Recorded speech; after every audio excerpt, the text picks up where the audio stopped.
Pre board exam class 10th science का paper discuss कर रहे थे मॉर्निंग शिफ्ट का। तो उसमें हमने सेक्शन ए बिल्कुल कंप्लीट तरीके से डिस्कस कर लिया था और उसके कंप्लीट सॉल्यूशन भी मैंने बता दिए थे, ठीक है।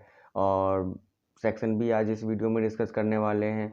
और जिस भी स्टूडेंट ने अगर सेक्शन ए नहीं देखा है मॉर्निंग शिफ्ट का, तो वो मैं इस वीडियो के डिस्क्रिप्शन में वो लिंक प्रोवाइड करवा दूंगा, आप वहाँ से जा कर के देख सकते हो। इसके अलावा इवनिंग शिफ्ट का भी मैंने कंप्लीट एनालिसिस किया है, ठीक है। आपका जो प्री बोर्ड एग्जाम साइंस का जो पेपर है, ठीक है, इवनिंग शिफ्ट के जो है ना कंप्लीट एनालिसिस और कंप्लीट सॉल्यूशन मैंने प्रोवाइड करवा दिए हैं। तो वो भी अगर आप देखना चाहते हो तो इसी वीडियो के डिस्क्रिप्शन में उसका भी लिंक प्रोवाइड करवा दूंगा, आप देख सकते हो। तो चलिए स्टार्ट करते हैं सेक्शन बी। तो देखिए सेक्शन बी का जो क्वेश्चन नंबर 21 है, 21 है, उसमें आपका पहला क्वेश्चन में क्या कहा है कि right the balance chemical equation for the process of photosynthesis, ठीक है। फोटोसिंथेसिस के लिए आपको एक बैलेंस केमिकल इक्वेशन लिखना है। तो और सेकंड क्वेश्चन क्या कह रहा है कि how do the dessert plants perform photosynthesis, and और जो डिजर्ट प्लांट्स होते हैं वो किस तरीके से फोटोसिंथेसिस को परफॉर्म करते हैं, ठीक है, ये आपको बताना है। देखिए क्वेश्चन नंबर 21 का फर्स्ट क्वेश्चन का जो इक्वेशन क्या हो जाएगा कि आप जब कार्बन डाइऑक्साइड को H2O के साथ रिएक्शन करवाओगे सनलाइट और क्लोरोफिल के प्रेजेंस में, तो क्या बनेगा, ग्लूकोज बनेगा, ठीक है, ऑक्सीजन रिलीज होगा और H2O बनता है, ठीक है। तो ये आपका बैलेंस केमिकल इक्वेशन हो जाएगा। तो ये आपको यही पूछा गया था फर्स्ट वाले क्वेश्चन में, इस वाले में। और सेकंड क्वेश्चन का आंसर ये आपको यहाँ पर दिख रहा है कि देखिए क्या लिखा है कि in desert plants this stomata is close to prevent loss of water during day time, ठीक है। और the stomata is open during night and they absorb carbon dioxide and perform photosynthesis, ठीक है। इसका मतलब ये है कि जो डिजर्ट प्लांट्स होते हैं वो दिन के समय उनका वो अपना स्टोमेटा को जो है ना बंद कर देते हैं, ठीक है, ताकि भाई जो प्रिवेंट कर सके लॉस ऑफ वाटर को दिन के समय, क्योंकि गर्मी बहुत तेज़ होती है वहाँ पर। और जो है स्टोमेटा जो होता है वो ओपन होता आता है नाइट के समय, रात के समय जो है प्लांट का जो स्टोमेटा होता है वो ओपन हो जाता है, ठीक है। और वहीं से भाई कार्बन डाइऑक्साइड को एब्जॉर्ब कर लेता है और इस तरीके से वो फोटोसिंथेसिस को परफॉर्म करता है। तो यही आपका आंसर लिखना था, तो ये आप लिख सकते थे, ठीक है। नेक्स्ट क्वेश्चन देखते हैं। और में भी इसमें एक क्वेश्चन है, तो और में क्या लिखा है देखिए, in single cell organism diffusion is sufficient to meet all their requirements of food, exchanges of gases और removal of wastage, but it is not in the case of multicellular organism, explain the reason for this difference.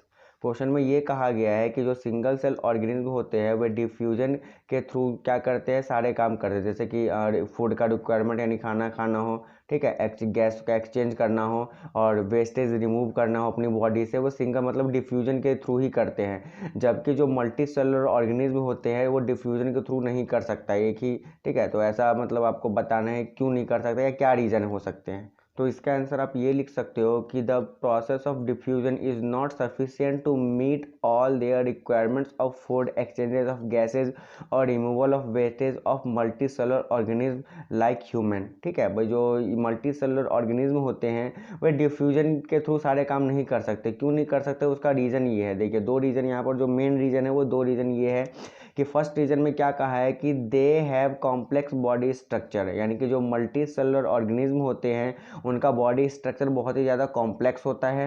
And each organs to perform specific function, और जो हर एक organ होते हैं multi cellular organism में वो अलग अलग फंक्शन परफॉर्म करते हैं, ठीक है। तो पहला रीज़न तो ये हो गया।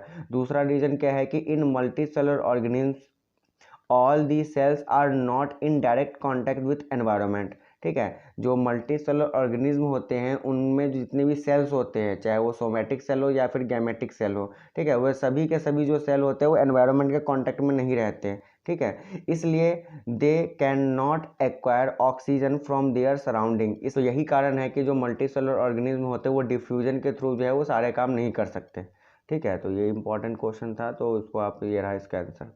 नेक्स्ट क्वेश्चन देखते हैं, क्वेश्चन नंबर 22। क्वेश्चन नंबर 22 में क्या कहा है कि why do herbivores have longer small intestine than carnivores, यानी कि जो हर्बीवोरस होता है उसका जो स्मॉल इंटेस्टाइन होता है वो लार्ज होता है यानी लंबा होता है कंपेयर टू कार्निवोरस। ऐसा क्यों होता है, तो ऐसा इसलिए होता है क्योंकि जो हर्बीवोरस होते हैं वो केवल और केवल प्लांट या फिर घास वगैरह खाते हैं, ठीक है। और इसमें जो है ना सेलुलोज मिला हुआ है, मतलब सेलुलोज पाया जाता है इसमें, ठीक है। जो सेलुलोज जो होता है उसको डाइजेशन होने में ज़्यादा समय लगता है, इसलिए जो हर्बीवोरस होते हैं, ठीक है, उसके जो आपका स्मॉल इंटेस्टाइन होता है वो लार्जर होता है कंपेयर टू कार्निवोरस। ठीक है, तो यही रीज़न आपको लिखना था इस वाले में, और ये रीज़न मैंने लिख भी रखा है, इसको आप देख सकते हो इस तरीके से। ठीक है, ये आपका 22 का आंसर भी है यहाँ पर।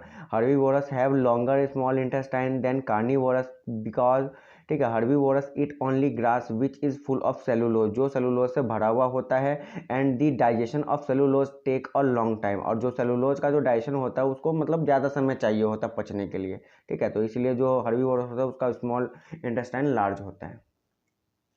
नेक्स्ट है आपका क्वेश्चन नंबर 23। तो क्वेश्चन नंबर 23 में क्या कहा है कि देखिए आपको स्ट्रक्चर बनाना है, इलेक्ट्रॉन डॉट स्ट्रक्चर बनाना है कार्बन डाइऑक्साइड का, या फिर और में भी क्वेश्चन दे रखा है या तो आप इथेन का इलेक्ट्रॉन डॉट स्ट्रक्चर बनाओ या फिर कार्बन डाइऑक्साइड का इलेक्ट्रॉन डॉट स्ट्रक्चर बनाओ।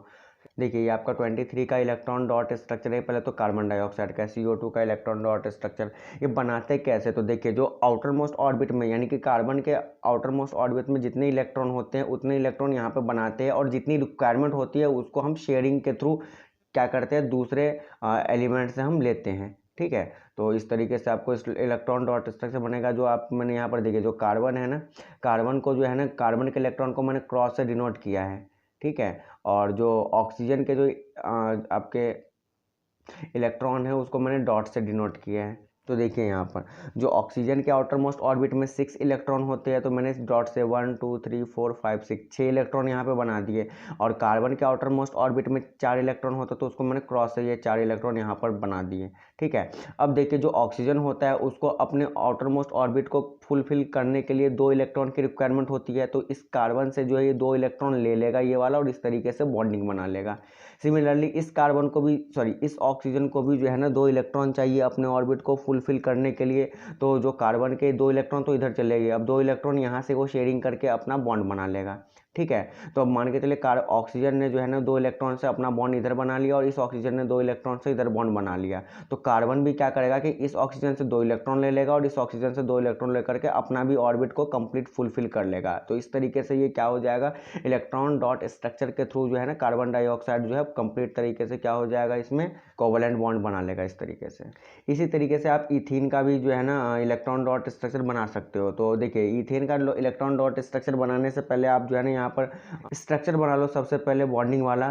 ठीक है, और इसके थ्रू आप बनाओगे तो वो ज़्यादा आसान रहेगा। इथीन में जो है 2 कार्बन होते हैं। ठीक है, और इन लगा हुआ है इसके लास्ट में, तो इसका मतलब ये है कि ये जो है ये डबल बॉन्ड से रिलेटेड है, तो कार्बन के डबल बॉन्ड यहाँ पे बना दिया। अब कार्बन को 2 इलेक्ट्रॉन चाहिए। ठीक है, किसी न किसी से, तो इसमें हाइड्रोजन जुड़ा हुआ है, तो एक इस 2 हाइड्रोजन से एक इससे ले लेगा इलेक्ट्रॉन, और इससे लेकर के जो है ना इसने ये बॉन्ड बना लेगा इस तरीके से और इस तरीके से। ठीक है, तो ये मैं एक्सप्लेन ज़्यादा नहीं करूँगा क्योंकि मैं ये मान के चल रहा हूँ कि आपको ये आता है बनाना, आपने पढ़ रखा होगा। तो इस तरीके से आप इसका जो है ना स्ट्रक्चर बनाओगे, और इसी को देखते देखते हम क्या कर लेंगे, इसका इलेक्ट्रॉन डॉट स्ट्रक्चर बना लेंगे इस तरीके से। ठीक है, तो ये आप देख लेना, इस तरीके से बनेगा इसका आंसर। नेक्स्ट क्वेश्चन है आपका क्वेश्चन नंबर 24। तो क्वेश्चन नंबर 24 में क्या कहा है कि right any 2 physical properties of ionic bond. Ionic bond की 2 फिजिकल प्रॉपर्टीज बतानी है।